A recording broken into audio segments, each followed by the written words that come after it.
Hello. Hello, habari za leo. Kwa majina naitwa Jackson Jacobo kutoka mtandao wako uliochagua. Mimi ni mhudumu wako na nazungumza na nani tafadhali?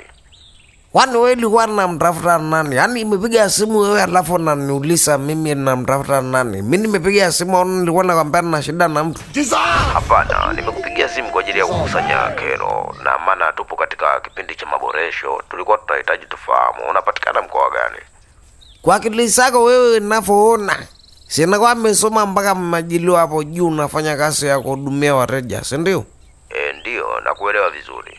Ninavyoona anakuwa anapatikana mkoa gani? Hapana, siwezi nikafahamu kwa kuwa laini zinasajiliwa na watu tofauti tofauti, na isitoshe jina lako linaonekana hapa upo Arusha. Kumbe anakuwa anaona, ila anakuwa na tatizo gani? Au ulikuwa unanijaribu? Hapana, tupo katika kipindi cha maboresho na ndio maana tumekupigia simu moja kwa moja kutoka kitengo cha huduma kwa wateja kwa ajili ya kuboresha laini yako. Haya, nielekeze, alikuwa anatakaje? Na kuna pesa ambayo ilitumwa kimakosa katika laini yako. Tulikuwa tunahitaji hiyo pesa.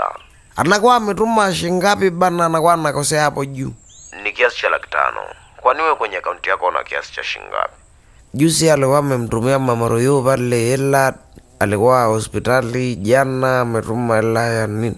Amebaki kama na 1,500,000. Alikuwa anasemaje? Imekosewa kama 500,000 katika akaunti yako. Kwa hiyo ilipaswa uirudishe hiyo pesa haraka iwezekanavyo kabla hatuja kufungia hiyo laini yako. Yesu! Alikuwa anataka afungie laini. Usiporudisha hiyo pesa tunaifungia laini yako, na hiki kiasi cha shilingi 1,500,000 kinaweza kikabaki huku moja kwa moja. Hivi namjua Masai vizuri. Anajua hiyo hela anatoa wapi? Hiyo sisi haituhusu, lakini ni kwa sababu kama hutorudisha hiyo pesa, kiukweli tutafungia laini yako, na hiki kiasi chote ambacho kitakuwa kipo huku kitabaki huku makao makuu. Hapo hapana, naweza kanibia. Anaonekana kabisa wewe ni mwizi. Unamuita mhudumu wako ni mwizi? Hapana kabisa. Hapo anakuwa kuna kitu anastuka. We umesema unaitwa nani? Naitwa Juma Saidi. Hapana, umeona alikuwa mara kwanza aliniambia anaitwa Jackson Jacobo. Anasema anaitwa nani? Jackson Jacobo. Hapana, kumbe tayari hapo kuna kitu anakuwa anagundua. Atapiga simu sasa hivi na anaripoti. Kwanza anapiga simu na namba ya simu anasema mhudumu.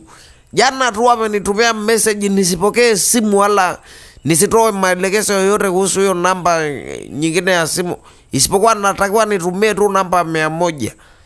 Wewe unaniambia napiga simu na namba ya mtu afula, ninaniambia eti nakuwa napiga simu makao makuu. Ilikuwa nataka kunibia, si ndio? Ilikuwa nataka kunibia. Mbavu anakuwa amekata simu.